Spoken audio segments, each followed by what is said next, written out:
নমস্কার। Channel vision নিবেদিত এবং ঝুমা মুখার্জি পরিচালিত এক ভিন্ন স্বাদের অনুষ্ঠান বঙ্গ ট্যালেন্টে আপনাদের সকলকে সুস্বাগতম। বন্ধু, আজকের পর্বে আমরা একজন বিশিষ্ট গুণী বাচিক শিল্পীকে পেয়েছি। তাহলে চলুন চট করে আগে ওনার সাথে পরিচয়টা করে নিই, তারপর তো ওনার উপস্থাপনার মধ্যে দিয়ে আমাদের অনুষ্ঠানকে এগিয়ে নিয়ে যাব আর বাচিক শিল্পের সেই স্বাদ আপনাদেরকে অনুভব করাবো। দিদি, আপনাকে আমাদের অনুষ্ঠানে সুস্বাগতম। ধন্যবাদ। আপনাকে যখন পেয়েছি, আমরা কবিতায় তো যাবই, উপস্থাপনায় যাবই। শুরুতে যদি আপনার নামটা নিজে মুখে বলেন। আমার নাম রুমা চক্রবর্তী। কোথায় থাকেন? আমি থাকি কেশবচন্দ্র সেন স্ট্রিট, নিয়ার আমা স্ট্রিট। আচ্ছা আচ্ছা আচ্ছা আচ্ছা, বাহ, একদম হার্ট অফ দ্য সিটি আর কি বলতে গেলে।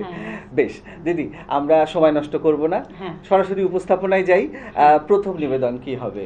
আমার প্রথম নিবেদন আমার কবিগুরু, সকলের গুরু, তাকে দিয়েই আমি শুরু করতে চাই। বেশ, সকলের গুরু, তার একটি কবিতা কৃপণ।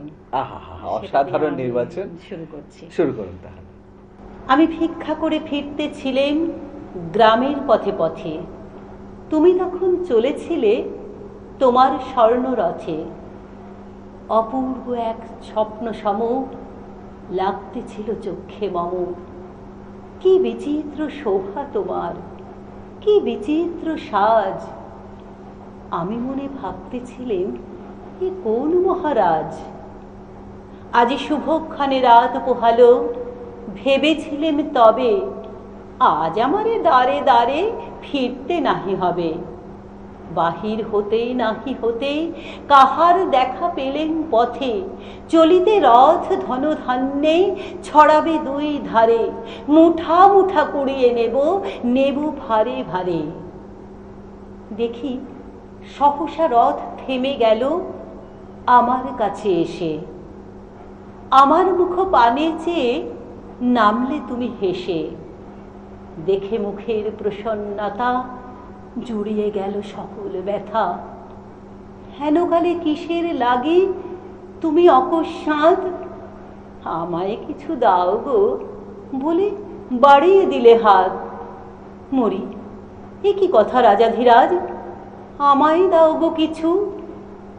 শুনে ক্ষণকালের তরে রইল মাথা নিচু। তোমার কি বা অভাব আছে ভিখারি ভিক্ষুকের কাছে, এ কেবল কৌতুকের বশে আমায় প্রবঞ্চনা। ঝুলি হতে দিলেমি তুলে একটি ছোট কণা। যবে পাত্রখানি ঘরে এনে উজাড় করি, এ কি ভিক্ষা মাঝে একটি ছোট সোনার কণা দেখি। দিলেমি যা রাজ ভিখারি রে, স্বর্ণ হয়ে এলো ফিরে। তখন কাঁদি চোখের জলে দুটি নয়ন ভরে, তোমায় কেন দেনি আমার সকল শূন্য করে।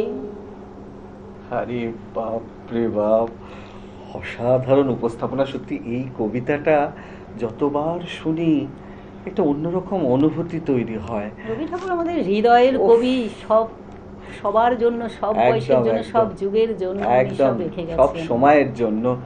এবং আপনার কণ্ঠে কবিতাটা নতুন করে পেলাম আমি। অসাধারণ অসাধারণ। দিদি, সময় নষ্ট করব না, পরের উপস্থাপনায় যাই। কি শোনাবেন বলুন? পরের উপস্থাপনা আমার সুনীল গঙ্গোপাধ্যায়ের কেউ কথা রাখেনি। ওনার জন্মদিন গেল, একদম একদম একদম, তার জন্য আমি এটা শুরু করুন তাহলে। কেউ কথা রাখেনি। কেউ কথা রাখেনি, ৩৩ বছর কাটলো, কেউ কথা রাখেনি। ছেলেবেলায় এক বষ্টুমি তার আগমনী গান হঠাৎ থামিয়ে বলেছিল, শুক্লা দ্বাদশীর দিন অন্তরাটুকু শুনিয়ে যাবে। তারপর কত চন্দ্রভুক অমাবস্যা চলে গেল, কিন্তু সেই বষ্টুমি আর এলো না। ২৫ বছর প্রতীক্ষায় আছি। মামাবাড়ির মাঝি নাদের আলী বলেছিল, বড় হও দাদা ঠাকুর, তোমাকে আমি ৩ প্রহরের বিল দেখাতে নিয়ে যাব। সেখানে পদ্ম ফুলের মাথায় সাপ আর ভ্রমর খেলা করে। নাদের আলী, আমি আর কত বড় হব, আমার মাথা এই ঘরের ছাদ ফুঁড়ে আকাশ স্পর্শ করলে তারপর তুমি আমায় 3 প্রহরের বিল দেখাবে? একটাও রয়্যাল গুলি কিনতে পারিনি কখনো। লাঠি লজেন্স দেখিয়ে দেখিয়ে চুষেছে লস্কর বাড়ির ছেলেরা। ভিখারির মতন চৌধুরীদের গেটে দাঁড়িয়ে দেখেছি ভিতরে রাস উৎসব। অবিরল রঙের ধারার মধ্যে সুবর্ণ কঙ্কন পরা ফর্সা রমণীরা কত রকম আমোদে হেসেছে। আমার দিকে তারা ফিরেও চায়নি। বাবা আমার কাঁধ ছুঁয়ে বলেছিলেন, দেখিস একদিন আমরাও। বাবা এখন অন্ধ, আমাদের দেখা হয়নি কিছুই। সেই রয়্যালগুলি, সেই লাঠি লজেন্স, সেই রাস উৎসব আমায় কেউ ফিরিয়ে দেবে না। বুকের মধ্যে সুগন্ধি রুমালে রেখে বরুণা বলেছিল, যেদিন আমায় সত্যিকারের ভালোবাসবে সেদিন আমার বুকেও এরকম আতরের গন্ধ হবে। ভালোবাসার জন্য আমি হাতের মুঠোয় প্রাণ নিয়েছি। দুরন্ত ষাঁড়ের চোখে বেঁধেছি লাল কাপড়। বিশ্ব সংসার তন্ন তন্ন করে খুঁজে এনেছি 108টা নীল পদ্ম। তবু কথা রাখেনি বরুণা। এখন তার বুকে শুধুই মাংসের গন্ধ। এখনো সে যে কোনো নারী। কেউ কথা রাখেনি। 33 বছর কাটলো, কেউ কথা রাখে না। আরে বাপ রে বাপ, সত্যি দারুণ অনবদ্য উপস্থাপনা। মানে একটার পর একটা শুনছি, আরো খিদে বাড়ছে আর কি। দিদি, আমরা অনুষ্ঠানের একদম শেষের দিকে চলে এসেছি। ছোট্ট করে কি কিছু হতে পারে? হ্যাঁ, একটা ছোট্ট করে সমাজের যা এখন পরিস্থিতি, এই সামাজিক পরিস্থিতিতে শক্তি চট্টোপাধ্যায়ের একটি কবিতা দাঁড়াও, মানে এখানে সামাজিক দায়বদ্ধতা, মানবিকতার একটা বার্তা বয়ে আনে। আমি সেটা শোনাচ্ছি ছোট্ট করে। শুরু করতে তাহলে। মানুষ বড় কাঁদছে, তুমি মানুষ হয়ে পাশে দাঁড়াও। মানুষই ফাঁদ পাচ্ছে, তুমি পাখির মতো পাশে দাঁড়াও। মানুষ বড় একলা, তুমি তাহার পাশে এসে দাঁড়াও। তোমাকে সেই সকাল থেকে তোমার মতো মনে পড়ছে। সন্ধে হলে মনে পড়ছে, রাতের বেলা মনে পড়ছে। মানুষ বড় একলা, তুমি তাহার পাশে এসে দাঁড়াও। হেসে দাঁড়াও, ভেসে দাঁড়াও এবং ভালোবেসে দাঁড়াও। মানুষ বড় কাঁদছে, তুমি মানুষ হয়ে পাশে দাঁড়াও। মানুষ বড় একলা, তুমি তাহার পাশে এসে দাঁড়াও। আরে বাপরে বাপ, অসাধারণ।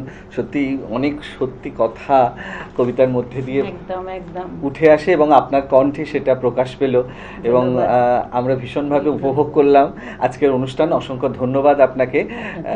একদম একদম একদম সত্যি দর্শক বন্ধু, আপনারা কিন্তু আমার সাথে একমত হবেন। আজকে রুমাদিকে পেয়ে আমাদের অনুষ্ঠান একদম কবিতায় কবিতায় ভরে উঠেছিল। সত্যি কথা বলতে কি, এরকম একটা অনুষ্ঠান শেষ করতে ইচ্ছা করে না, বিশ্বাস করুন, কিন্তু কিছু তো করার নেই। সময় একদম শেষ, বিদায় তো নিতেই হবে। তবে বিদায় নেওয়ার আগে সেই গুরুত্বপূর্ণ কথাটা আবারও বলে যাই, আপনারাও যদি আমাদের এই অনুষ্ঠানে অংশগ্রহণ করতে চান তাহলে দেরি কেন, চট করে আপনাদের একটা পারফরমেন্সের ভিডিও আমাদেরকে হোয়াটসঅ্যাপ করে দিন। আর সেই ভিডিও যদি ভালো লাগে তাহলে আপনারাও কিন্তু চলে আসতে পারবেন আমাদের এই অনুষ্ঠানে অংশগ্রহণ করতে। আমাদের হোয়াটসঅ্যাপ নাম্বার 9804272808। তাহলে দর্শক বন্ধু, আজকের মতো বিদায়। তবে আবারও দেখা হবে আগামীকাল ঠিক এই সময়ে। ততক্ষণ পর্যন্ত বিদায় বন্ধু।